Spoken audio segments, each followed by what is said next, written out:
Hello hello भाउजू, आमाको तबियत एकदमै खराब भएको।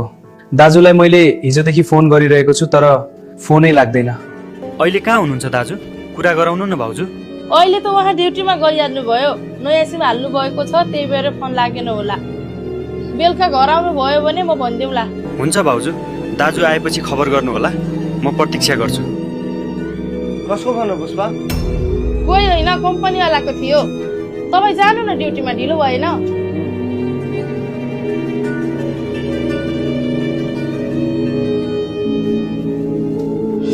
हजुर भाउजू, दाजु घरमै छन् कि? बोलाउनु न। तिम्रो दाजु त हिजोदेखि ड्युटीबाट घरमै आएका छैनन्। त्यसो भए भाउजू अलि पैसा भयो दिनु न।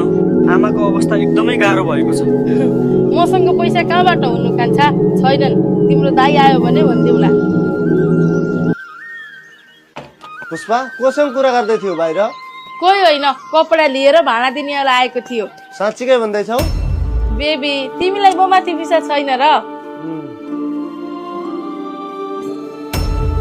केही त गडबड छ। मेरो भाइको जस्तो आवाज थियो तर पुष्पाले होइन भन्छ।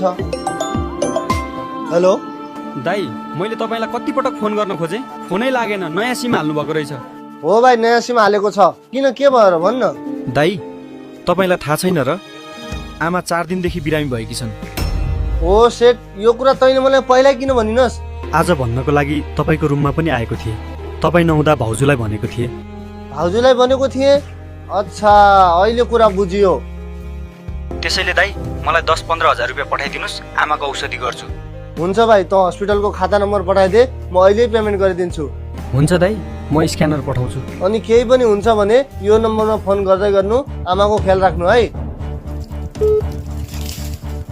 पुष्पा, तिमीलाई मेरो भाइले फोन गरेको थियो? के भएर? फोन गरेको थियो कि नै त्यो भन्। थिएन। गरेका थिए। कति झुटा बोल्छस्? के भनेको थियो? आमा बिरामी छन्। अनि मलाई किन भनिनस्? मलाई लाग्यो कान्छाले झुटो बोल्यो होलान्। आफ्नै आमाको बारेमा कसले झुटा बोल्छ? तैँले आफ्नो आमाको बारेमा झुटा बोल्छस्? मेरी आमा बिरामी छन् भनेर थाहा पाउँदा पनि तैँले मलाई किन भनिनस्? मैले तेरो खुसीको लागि आफ्नो आमा भाइदेखि अलग बसे, छुट्टै रुम लिएर। तर तैँले मलाई उहाँको जीवनदेखि टाढा गर्न खोजिस्। त्यस्तो गर्न खोजेकी होइन, मैले तपाईँको भलाइको लागि सोचिरहेकी थिएँ। यति मेहनत गरेर पैसा कमाउनु हुन्छ, तर तपाईँका घरका मान्छेले केही न केही बहाना गरेर महिनामा पैसा मागिहाल्छन्।